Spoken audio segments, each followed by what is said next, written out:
CM Revanth రెడ్డిపై కేటీఆర్ తీవ్ర స్థాయిలో విమర్శనాస్త్రాలు చేశారు.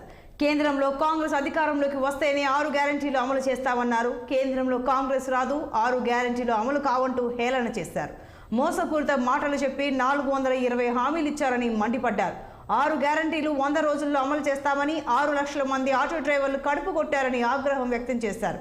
లంకె బిందెల కోసం వెతికేవారు అధికారంలోకి వచ్చారు. సెక్రటరియట్లో కంప్యూటర్లు, పేపర్లు ఉంటాయి, లంకె బిందెలు ఉండవని ఎద్దేవా చేశారు. తెలంగాణ మాట ఢిల్లీలో వినపడాలంటే బీఆర్ఎస్కు ఓటు వేయాలని సూచించారు కేటీఆర్.